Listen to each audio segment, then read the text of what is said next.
Dito yung bunyog, nandito yung bunyog, sinalubong ng mga supporters ng Duterte.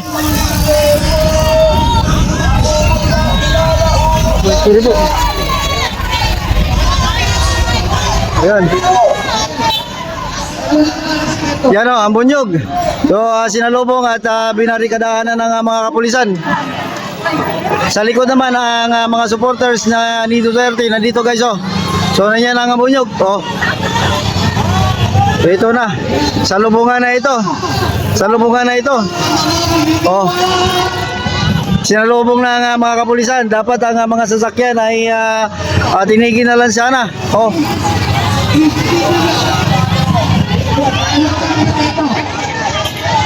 Ayan.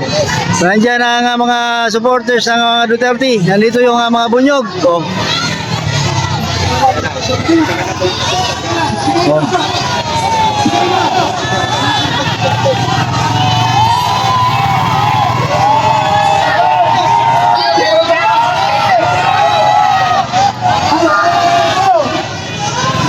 Yan si Bunyog, yung kanilang spokesperson or chairman. Nandiyan o si nung nakapula na yon. Si Sir, kalimutan ko ano.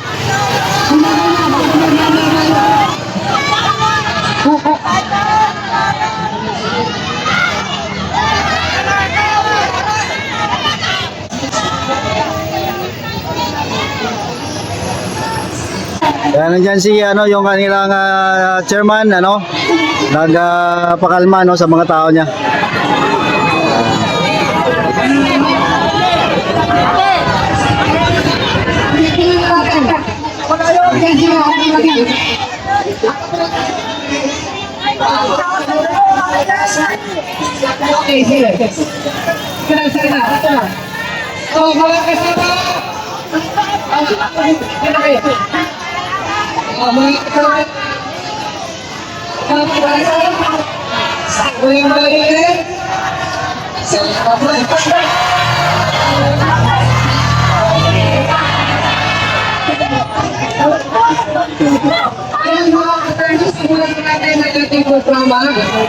Kung nakulay ito, meron tayong mga kababayan, may mga kababayan tayo ng mga Duterte, may dapat kita sila.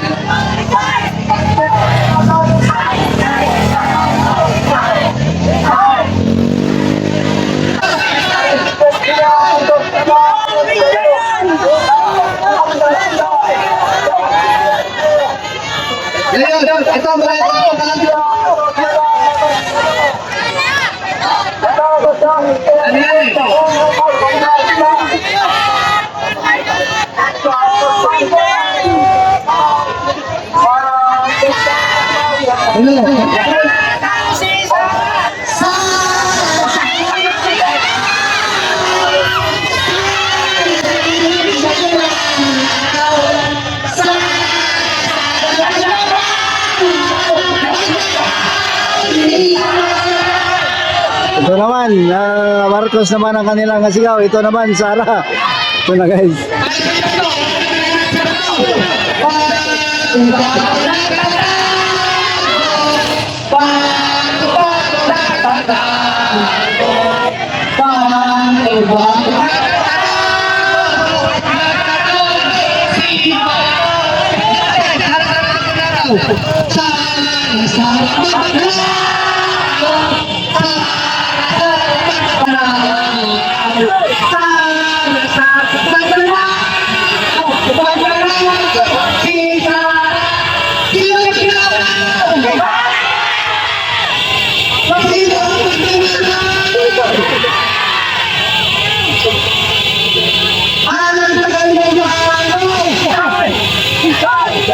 Oh, dito naman sa kabila may mga motor naman.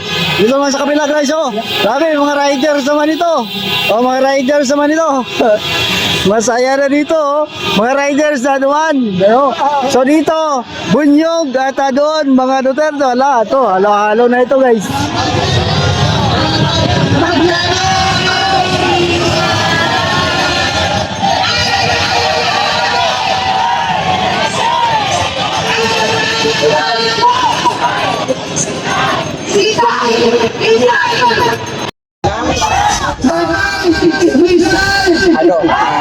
eleksyon na nakawa na nangyayari. Ikaw ng paraan na dapat mag-isasyon. Hindi naman siya agil niya dahil kailangan lang ng kailangan siya para sama natin ito na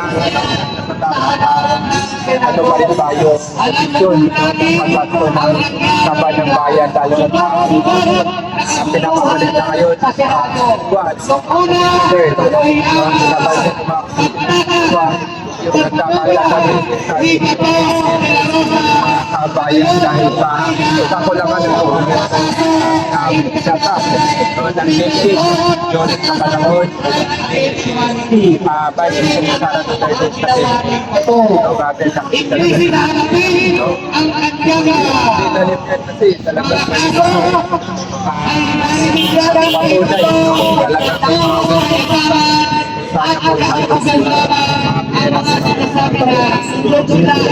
sana, no? Parang Vice President Sara Duterte ang kanyang pangalan.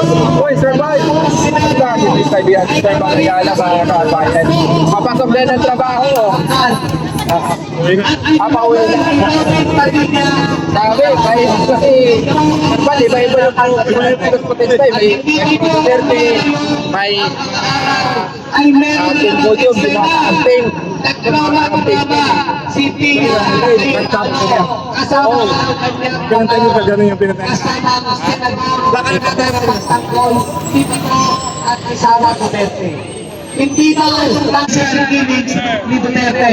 Inamusta ba nila? Hindi!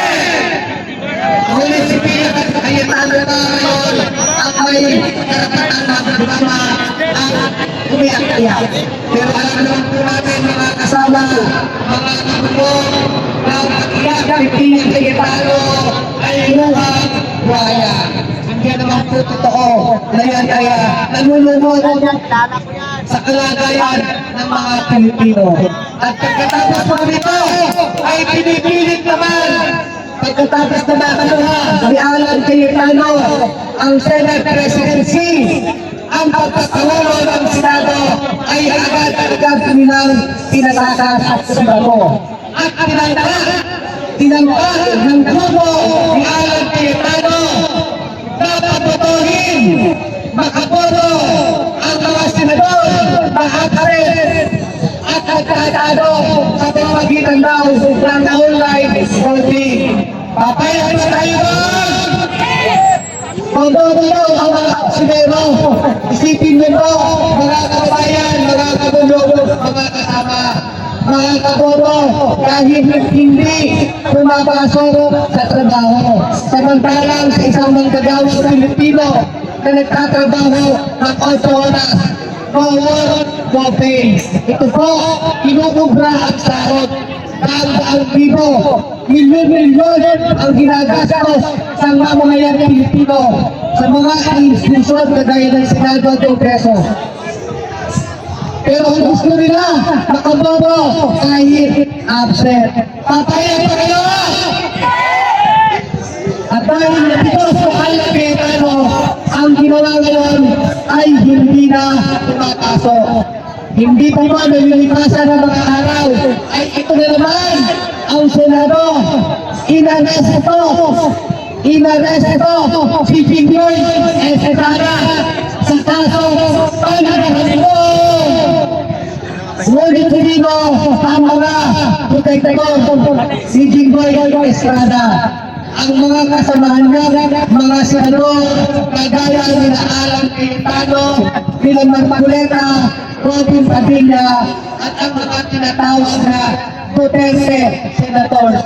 Maliwanag po na itong mga senador na ito na majority na grupo ni Alan Cayetano ay pinoprotektahan ang mga magdadabo, pagbahanaraw at nadarugron na kagaya ni Jinggoy Estrada, kagaya ni Joel Villanueva, kagaya ni Mark Pindar, at may grasya pa silang pangyayari under at indirect bribery pinagpinagkasin. Maliwanag na po ngayon ang hatian sa issue mga kababayan mga sa bunyo. Sa isang tawagin ay naglaprotekta sa mga magnanakaw. sa isang panig ay nagpapanagot ng mga magnanakaw.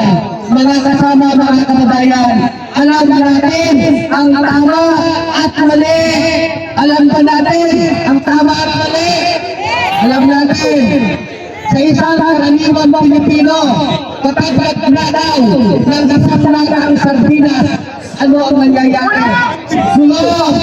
Pag nagnakaw ng 5 piraso mangga, ano ang nangyayari? Kapag ang isang rider ay walang lisensya, ano ang nangyayari?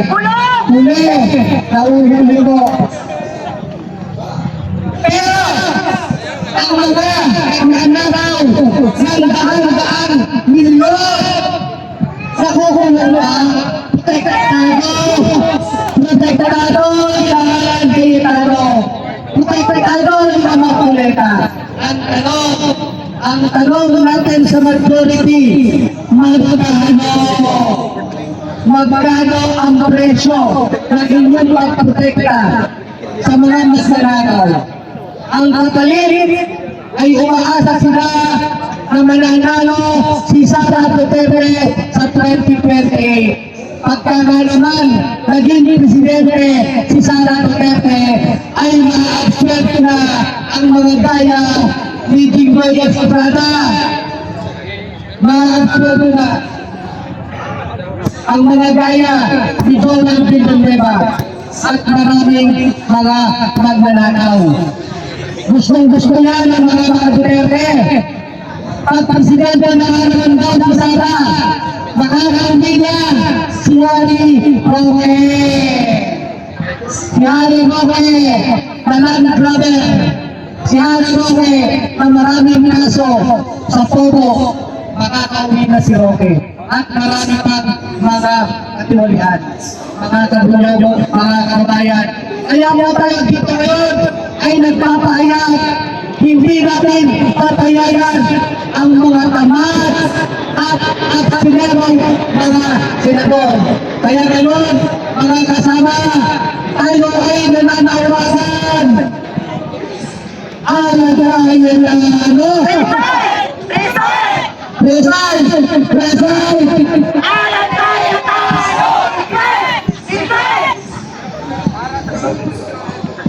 Sa kabila naman, oh. Ang dami, oh. Oh. Oh. Dito. Grabe, sari-saring grupo na nandito. Oh. 3 grupo na.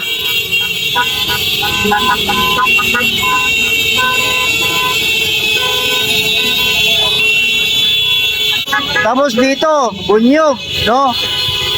Sa kabila naman ay mga Duterte supporters naman. Oh, sari-sari na dito, guys. Grabe. So, ngayon lang nangyari ito. Grabe.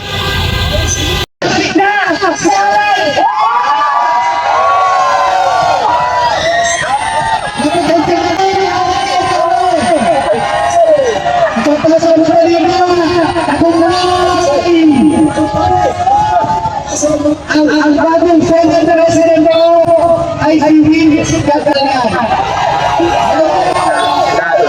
Yun, ano na daw, napasalsik.